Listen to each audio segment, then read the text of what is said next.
Would you feel more comfortable on an improv stage or canoeing in the backcountry? Find out which Book Interrupted member you're most like by visiting www.bookinterrupted.com/members. Parental guidance is recommended because this episode has mature topics and strong language. Here are some moments you can look forward to during this episode of Book Interrupted. I love taking things personally. I love taking things personally. It made me feel very uncomfortable, that part of the book. Or a narcissist, right? My needs. What they're saying, nonviolent communication, but it's really just another way to control the person who's being abused. I think if both parties are willing to dance, but if you're the one that you're like dragging the body across the dance floor. He calls the obnoxious phase, which is like an obnoxious name for it. It's a little rude. Mind, body, and soul. Information is the goal. Try to learn something new without being distracted. Mind, body, and soul. Information is the goal. Try to learn something new without being disrupted. Mind, body, and soul. Inspiration is the goal. Interrupted. Welcome to Book Interrupted, a book club for busy people to connect and one that celebrates life's interruptions. If you'd like to join along, this book cycle is from June 20th to July 25th. It's Meredith's book pick, and we're reading Nonviolent Communication by Marshall B. Rosenberg. Nonviolent communication illustrates how to use language to strengthen your relationships, build trust, prevent conflict, and heal. Let's listen in to this episode's group discussion. Is what we're saying here, I'm just trying to in my own head, understand a bit better here, is kind of like what we're all saying is great book, great tools, but let's not convince ourselves that there's one cookie cutter approach that's the beat all, the end all for all people. And that for those that we decide are close to us, because we've touched upon, we can't do this 24/7. So in a way, it demands being discerning and selective.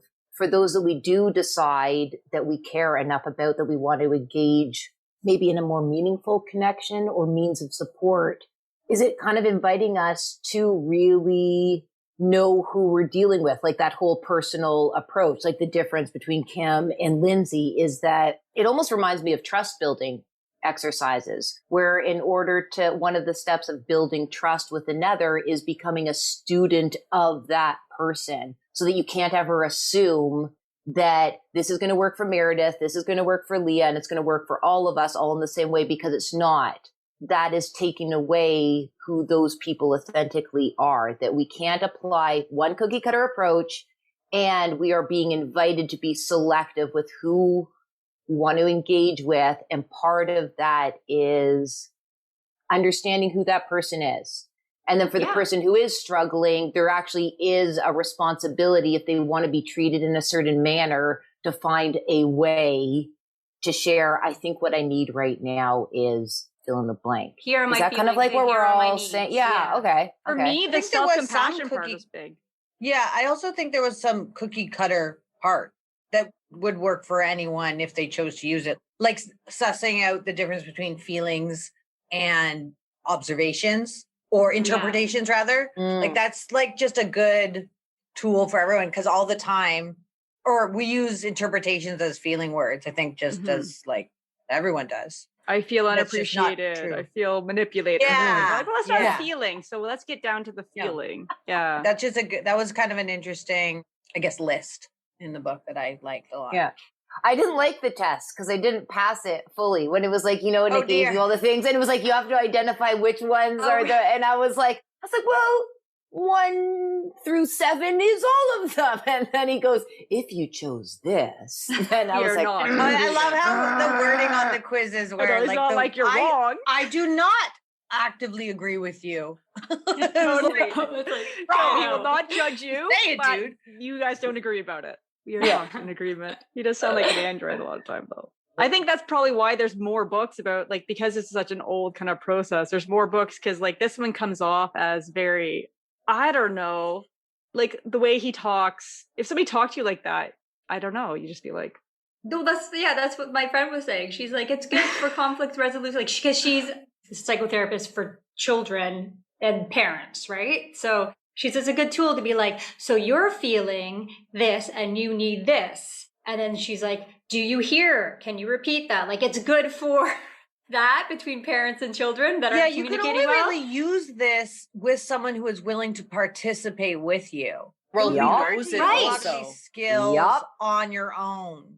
Well, I mean, you could just, it's like holding yourself to a higher standard, I guess. Maybe just being like, you could use it as a guide tried to identify your needs and express them. But if someone that you're having that communication with is unfamiliar and or unwilling or out of touch with their own needs and abilities to express them, then it's kind of just a dead end. But that's, I guess that's kind of my point, is that like you do your best and then whatever somebody else does is on them. Do you know what I mean? That's that depersonalization too.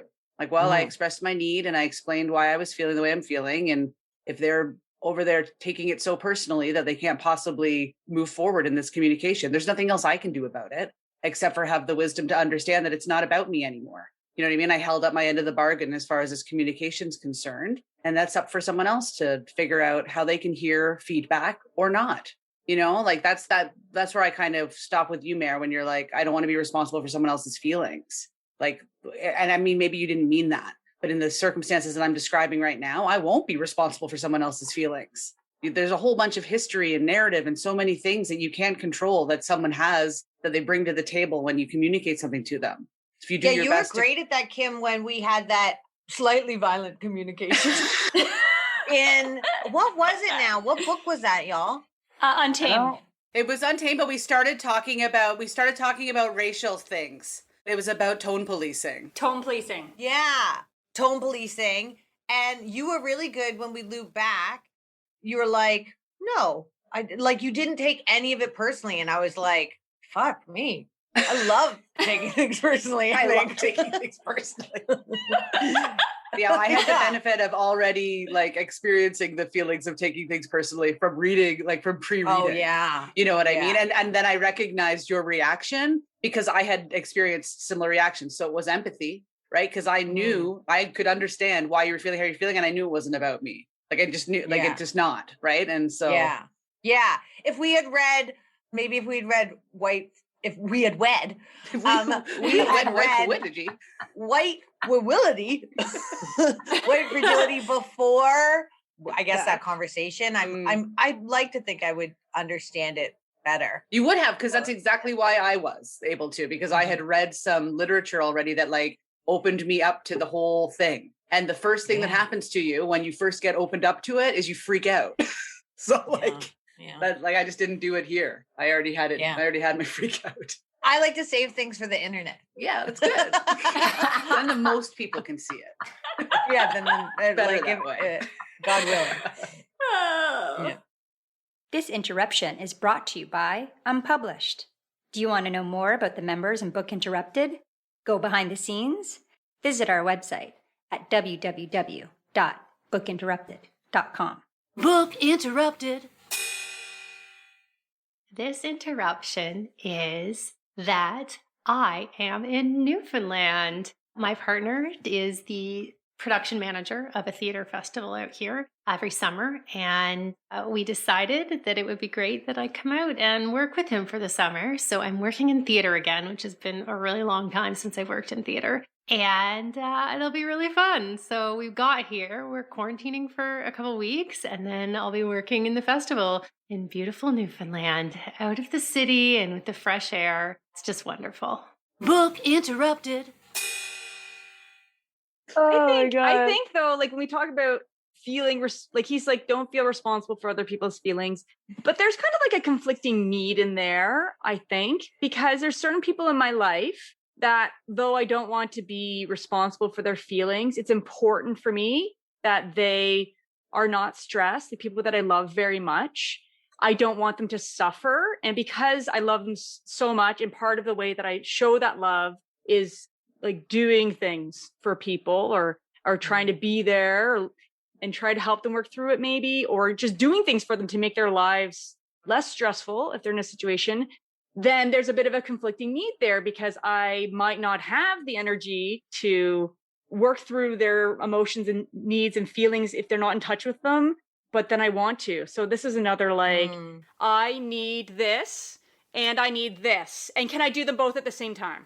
Yeah, Mare and I are both, I think, from what I know, bad at boundaries with certain family members. Yeah. Like our walls are, we got probably have great boundaries in other parts of our lives, but with family or maybe certain members of family, it's like I'm a human sponge. Like your emotion is my emotion. And I find lots of times doers or people who do things for people as a form of giving love almost are creating a codependency with it to a certain extent, or at least that's me.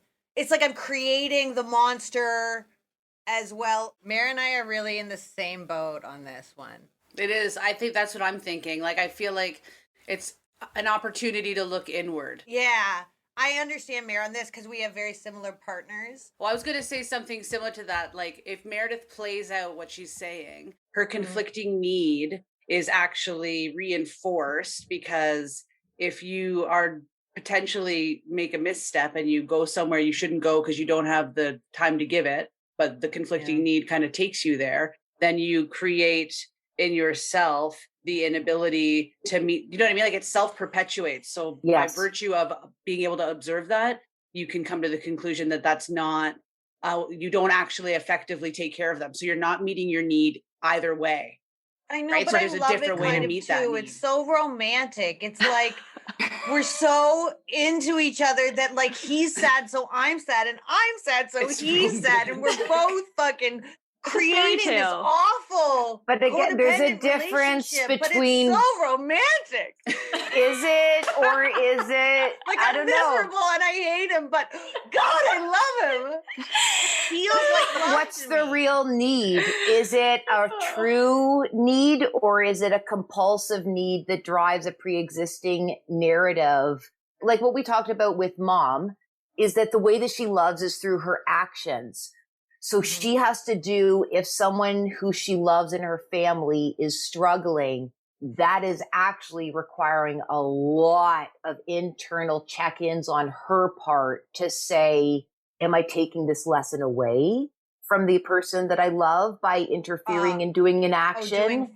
Am I actually doing this for the other individual, or am I taking an action because it is placating the anxiety that is built up into a pressure cooker in that I won't be needed if I don't compulsively try to solve and fix others? And she's coming from such a great heartfelt intention place, but to ignore the fact that it's coming from her own inner work, that's her opportunity to grow through that.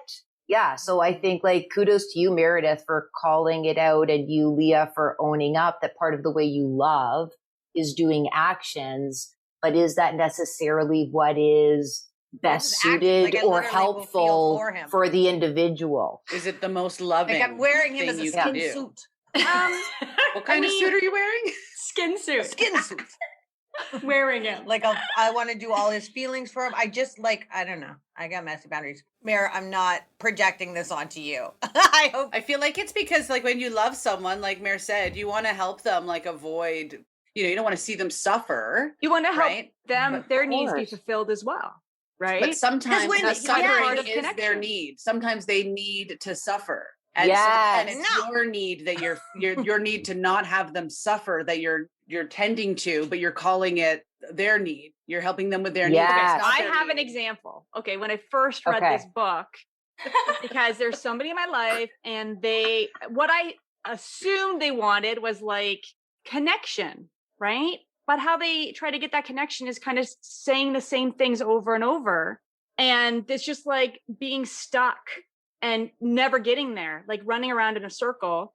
And so I said, okay, I'm going to try to figure out, I'm going to interrupt this story that I've heard many times before, and I'm going to try to see what this story is really trying to convey. And so I started asking like very pointed questions they've never asked before. Whereas normally I might get frustrated because the story will continue no matter what I say normally.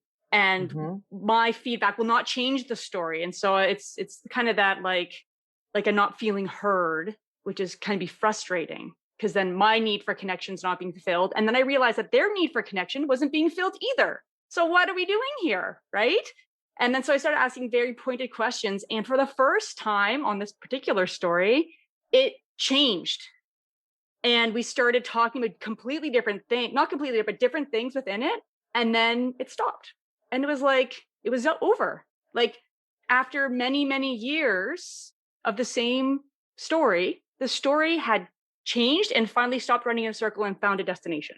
So That's you started, awesome. you asked different questions about the details of I the was story. Is that what listening you're saying? differently. She was Yeah, I being was just gonna say, 'cause disruptive. your She feeling- disrupted. Well, your feeling of not being heard led you to create a situation. Because the reason that I feel like that person told the same story over and over again is because they never felt heard. And so your feeling of not ironic. being heard compelled you to engage differently. And then obviously they felt heard by the way that you engaged with them. And then happily ever after. Yeah. And I mean, he does talk about that in the book where you could like just think about your own needs, or you can think about your needs and others' needs, knowing that you're not responsible for them, but also trying to help them fulfill their needs if you want a connection. And if you, right, like you can't have a strong connection with everybody because then you just wouldn't be able to do it. You wouldn't have enough energy, but to do that, or empathy. But, you know, he does talk about the different stages where being like oblivious and thinking responsible for everybody's feelings. And then he calls the obnoxious phase, which is like an obnoxious name for it. It's a little rude. If you're you're in that phase. That's what I thought. It's a little judgmental, isn't It it? reminds me of Kim Scott's Radical Candor book. Yeah. Yeah, and then he called the last one something about like something freedom, emotional freedom or whatever, where you are in touch with your needs, you're in touch with other people's needs, and you can help them fulfill their needs without sacrificing your own. So I don't think it's bad to be like, that person has a need and I have a need to help them fulfill it, because that's kind of part of having connection, in my opinion. I think if both parties are willing to dance, but if you're the one that you're like dragging the body like across the dance floor and they're like limp. It has to be consensual. That person that was telling you the story over and over was trying to connect with you. But if you're right, so you were able to try to use some of these methods to shift that you know what I mean? Because you had a need and they had a need. But if you have someone that not actually wanting, do you know what I mean? They just want to complain or whatever. They don't actually want to use these tools. And then it's just like you're talking to a wall. And you have to decide. It's like choosing your battles. Like, are you going to put your energy here, or you're just going to say, okay, and then well, you have to see if your needs align, because I could take this same thing where someone has a need for something and I have a need to help them, right? And well, if it's Lindsay and Lindsay just wants me to sit and be quiet, then that's helping her. But if my need is to help her in the way, you know what I mean? Like, oh, like you feel like, because sometimes the way that you describe your needs, it sounds like it's a justification for how you want to engage. You know what I mean? Like if I call it my need, that's all I'm saying is that we have to be aware. Yeah, we have to be aware of if our needs are actually our needs that we're supposed to be honoring nonviolently through this form of communication, or if they're, I don't know, like attempts to control or like other things. Manipulate or whatever. Yes. There's a thing that I was reading earlier about how nonviolent communication can be used against people who are abused, because if the person who is the abuser, if the person who is being abused stands up and says, this is, I need, you know, like, or something like says, stop doing that or whatever, says something, please don't, you know, whatever, yell at me or don't hit me or whatever it is. And the abuser says, well, you speaking to me in that tone is making me feel sad and it changes the narrative. So then it's about the abuser again. And so the person who's being abused is then being manipulated once again this is what the article said, with nonviolent in what they're saying, nonviolent communication, but it's really just another way to control the person who's being abused. I mean, and that's not using it in good faith either, because like the whole point is connection and empathy. And I was thinking the same thing too, because if you took this system and gave it to a sociopath, then they'd be like, well, I'm being kind. And they could use it as a way to gaslight. Or a narcissist, right? My needs, like. Yeah. But, and I think, I mean, like anything, you got to kind of take these tools with a grain of salt because, you know, a sociopath or narcissist might use any tool not in good faith. Yeah. If you focus on the connection, then, you know, I mean, obviously people can stumble along the way. You can't get it right every time. I had a problem with that, kind of had a problem with that part too, Lindsay, in the book, where they say with abusers that you should empathize with the abuser first and find out what their needs are and feelings are first. And that makes me spit my coffee out. Like the whole thing, so then they can find out, and that's how you can mediate between the two. Like I had it made me feel very uncomfortable, that part of the book. Yeah, I was like, ooh, that's kind of icky for me. He also says that about anger. There's like that whole section about he's in a taxi cab or something. I can't remember exactly, but he's in a cab and somebody's saying all this like racial slurs about somebody. Yeah. He's like, well, I need to empathize and take the time to empathize with why that person's feeling. I was like, no, I don't want to take the time to empathize. If someone's spouting hate, you have no time for me. I'm not going to empathize with you. I'm not going to. So that bothered me too. And that's the similar kind of idea, Sarah, is I'm not going to empathize with an abuser. I'm not going to empathize with someone who's shouting hate about people. Like, no. It does make you wonder, would he like amend some of these things in today's world where there's a lot of trolling is way more rampant than it was. Or it's like, you know, that person who's spewing hate might not be interested at all in connecting or having being empathized with or whatever, right? Like they're interested in attention. Yeah. Right. And I agree. Like he would take on things where I'm just like, that's my like choose my battles. And I'm not gonna, you know, I like how he like with the driving, for example, where he gets angry in the car and then he empathizes with himself, being like, why am I so angry? Like it's probably just fine.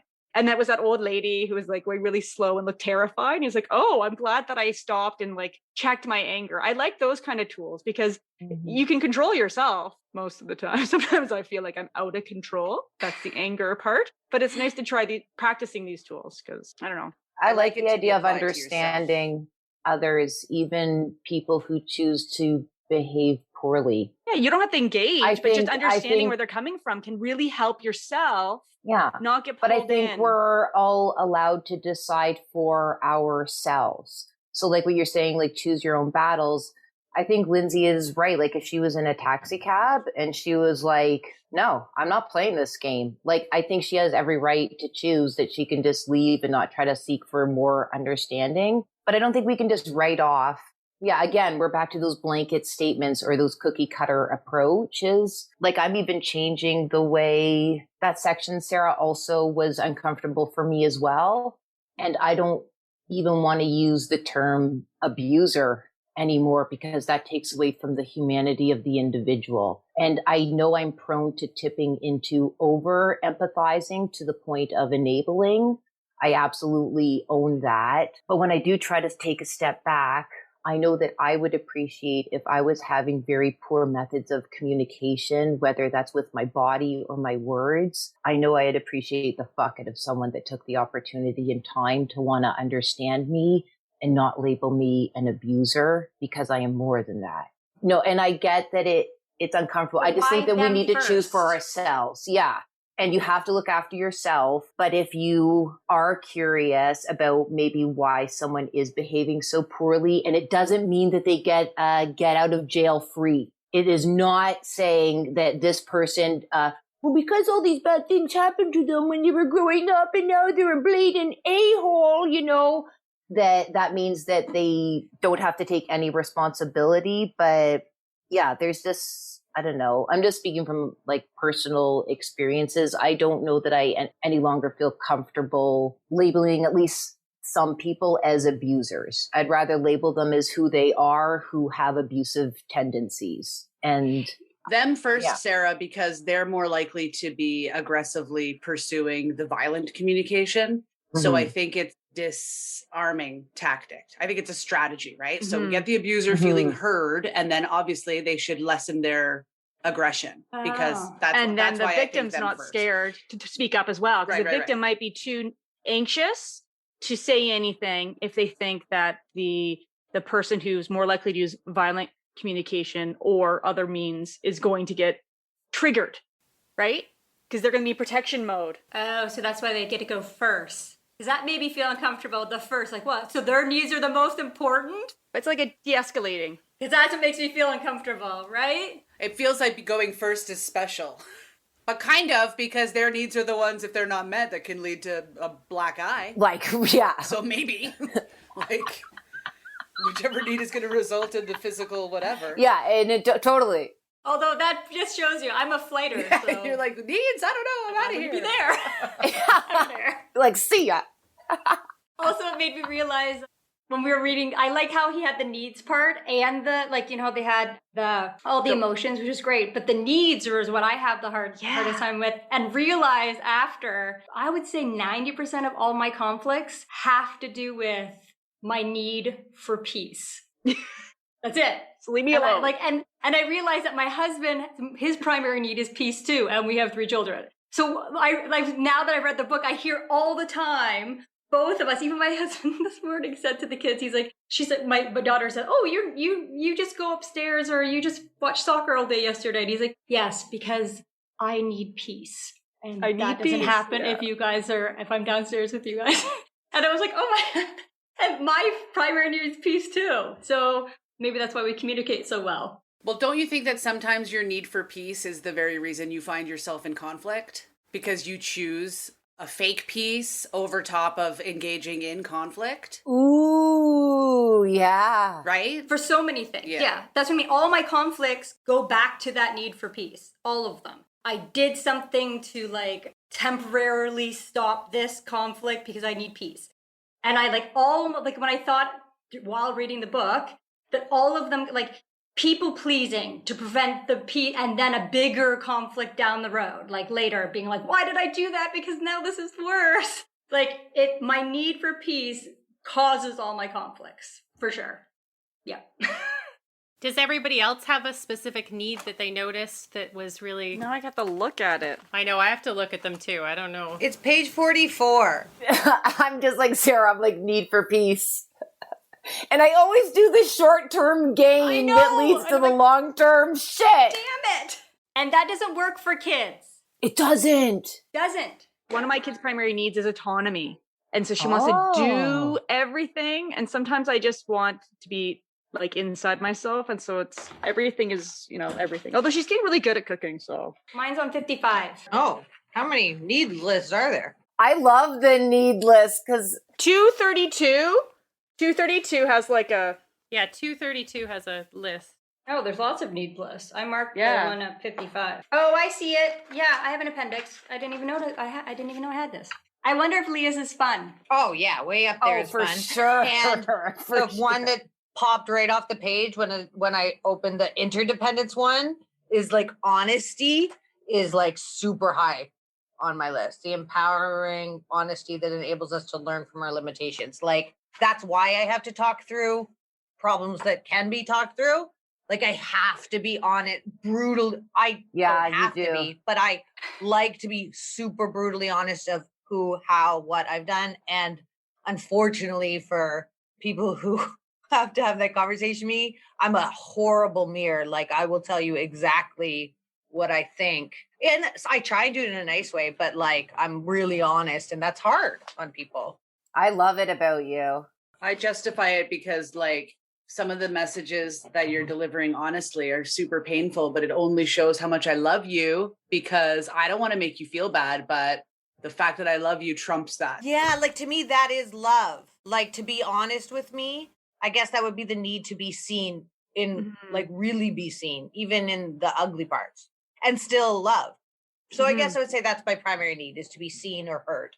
Yeah. So are we picking like a thing from a category, or are we picking a category? Like, is Leah's interdependence then? Or is it literally... Well, mine is interdependence, and definitely fun and laughter are like my primary. Like, I can't... Yeah. What's the point of getting out of bed? Which is hilarious, because you're like, here's some truth. Now let's laugh. Oh, you're not ready to laugh because I told you all that truth? Well, I also like laughing at like how weird and awful we are. Like, disgusting. Me too. I like to laugh at how bad the truth is.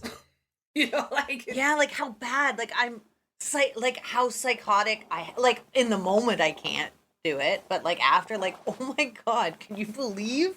If we have to pick a category, mine would be spiritual communion because peace, order, beauty, harmony, inspiration, all Yeah. those are the most That's so important you. things in my life. Everything Yeah. else I could actually just, other than like food and air and stuff, I could care less. Yeah. Well, Yeah. everybody needs physical. Yeah, everybody Whatever needs that. to know that. Like air, food, rest. Yeah, other than those things, yeah, mine is definitely, if I have the category, all those things.